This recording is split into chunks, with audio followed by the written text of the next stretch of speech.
Good morning, Webster City. Welcome back to another episode of Dub Sizzle Televizzle. Covering student dropouts, selecting the right college for you, and then we'll be spending a little time in the pool.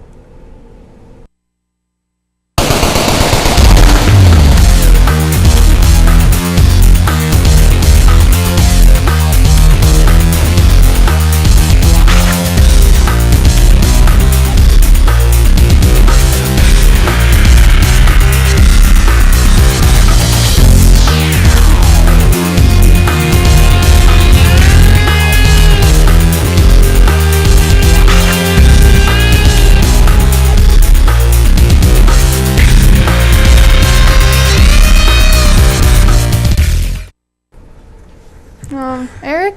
Hey, Kelsey, come here. Do you know where Eric went? I heard he dropped out. Oh, in the middle of a show? Well, I guess it was a last-minute decision. Well, whatever. I guess this next feature came at a good time. Here's Brady Harps with some information on high school dropouts. Here at WCHS, we have a problem that we share with the rest of the state. That problem is students dropping out. Last year, the Des Moines School District had 710 students drop out altogether. And this year at WCHS, we've had 17 dropouts so far.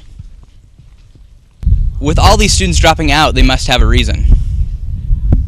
People drop out of school for a variety of reasons, but I think the first reason is because that they really don't feel like being in school anymore is worthwhile. And so they just quit, either quit coming or they withdraw and drop out. I think students drop out of school for several different reasons. I really don't know what the main reason would be, but some of them would have to be they're not comfortable at school, they don't feel that they can do it academically, they might have some situations outside of school that's taking them away from school, and those types of things. And I'm sure there are many others. I think students drop out because they either think it's too hard or they think it'd be easier to work, and in reality it's not easier to work, especially with the way the economy is going nowadays. You need an education to get anywhere, and kids think it'll just be easier. They don't have to do the paperwork, they can just go work and do whatever they want to do, but it's really not that simple. And even in factory jobs, they're giving those to people with at least high school diploma and even college degrees too. So The teaching staff has offered some good reasons why students drop out. Someone who'd know more about the issue of dropping out and how we can stop it is Mr. Hunt.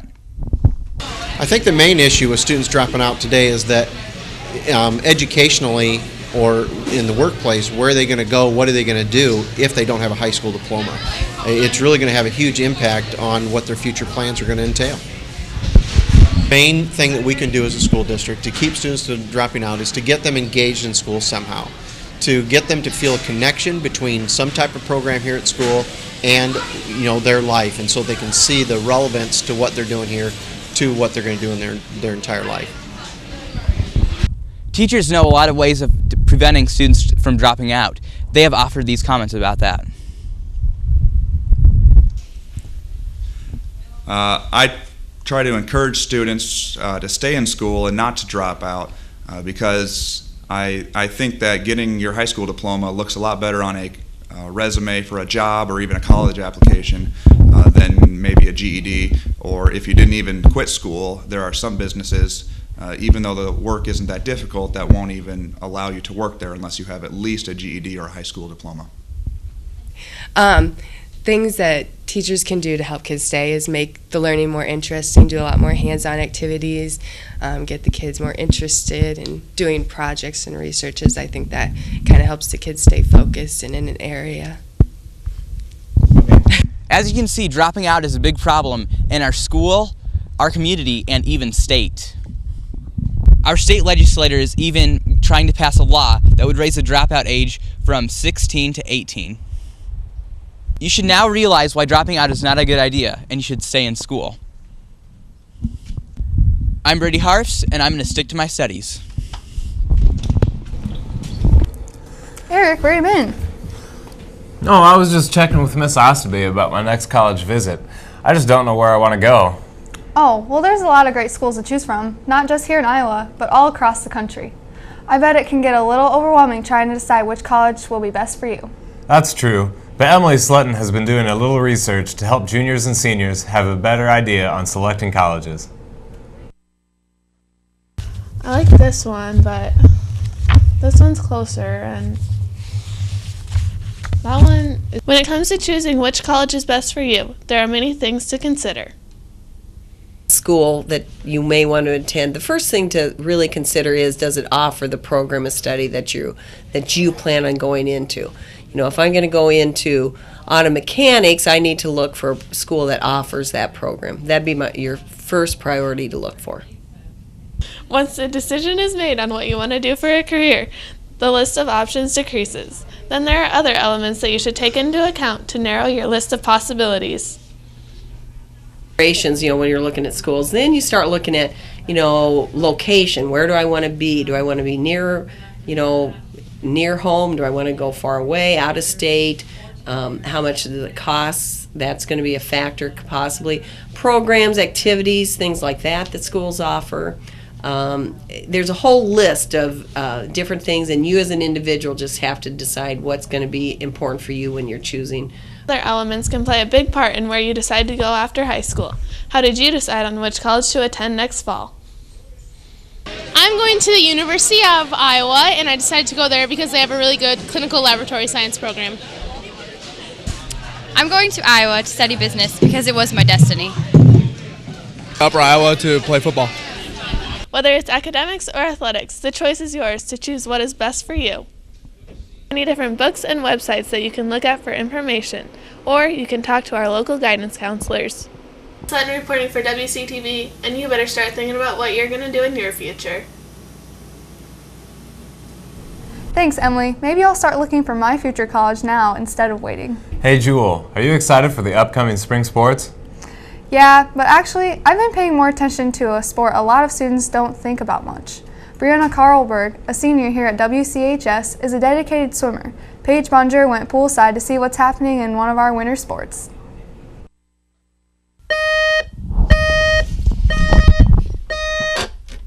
Who gets up this early? When summer comes around, most all students look forward to sleeping in and waking up on their own. But one of our students at WCHS wakes up early by diving into the pool. Before being able to get in the water, she has to drive south to Ames. 2.5 hours a day, 6 days a week, and 9 months out of the year, Brianna Carberg spends her time traveling from one end of the pool to the other. Bree's love for this sport comes from seeing her hard work and dedication pay off when she finishes a race, touches the wall, and looks up at the clock to see she swam her best time.